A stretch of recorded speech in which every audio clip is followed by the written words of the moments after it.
God created the earth and gave man and woman dominion over it. In Genesis chapter 1, verse 26, God said, "Let us make human beings in our likeness, so that they may rule over the fish in the sea and the birds in the sky, over the livestock and all the wild animals, and over all the creatures that move along the ground." I'm going to present some facts to show you the devastating toll that land pollution has had on the earth, and present some steps we as Christians have a responsibility to take in order to maintain and preserve our planet Earth.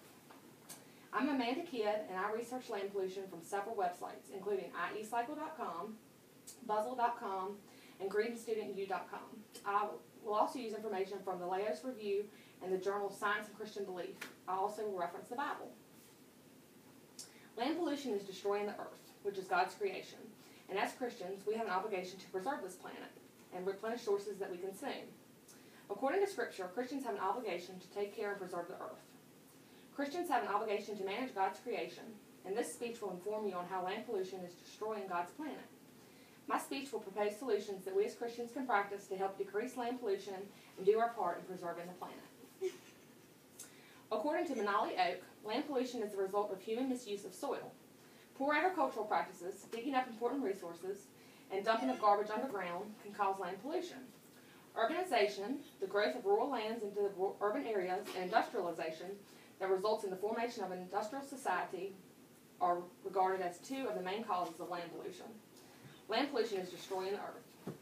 According to Green Student University's encyclopedia, in the United States alone, factories release over 3 million tons of toxic chemicals into the environment each year. Over 15 million acres of land are lost each year to this same hazardous waste. Land pollution is not just a problem in America. It's a global problem. The Asia-Pacific region's lands are the most affected by soil degradation in the world, according to an article in the Laos Review. Soil degradation is a result of both natural disaster and human activity. According to the Global Environmental Snapshot, an article in the Laos Review, 70% of Africa's forests also show some degree of soil degradation. Land pollution is caused by both natural disaster and human activity. However, most pollution caused by human activity is preventable and or replenishable. Some examples of land pollution caused directly by humans, in addition to industrial, chemical, and nuclear plants, are human sewage, littering, deforestation, and overcrowded landfills. These examples are listed on Green Student University's website. Green Student University's website also reports that one American alone produces 3,285 pounds of hazardous waste each year.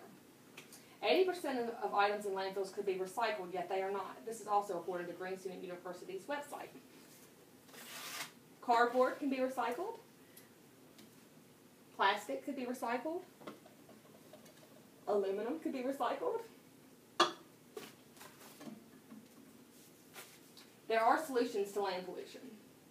An article from Science and Christian Belief read, "Stewardship expresses one aspect of how God's people should deal with the environment. Clearly, the earth is a gift from God to us as human beings.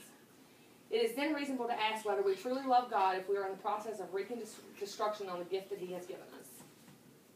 Jesus said, "Therefore, all things whatsoever He would that man should do to ye, do ye even so to him, for this is the law and the prophets." It's Matthew chapter 7, verse 12. We do not want people contaminating our soil and atmosphere. Therefore, we should not contaminate other soil and atmosphere. We as Christians have our duty to consume resources sparingly and not to waste. We should replenish things when possible. Planting trees is an example. Christians should also recycle, as this reduces waste. Land pollution is destroying the planet. A majority of land pollution is caused by the hands of humans. There are things we as Christians have an obligation to prevent and reduce land pollution. Land pollution is destroying the earth, which is God's creation, and as Christians we are obligated to preserve this planet and replenish the resources that we consume. In closing, I'd like to reinforce that taking care of the planet Earth is a necessary responsibility rather than an obligation, a choice. We as Christians must take action and fulfill our God-given duty to become good stewards of the earth.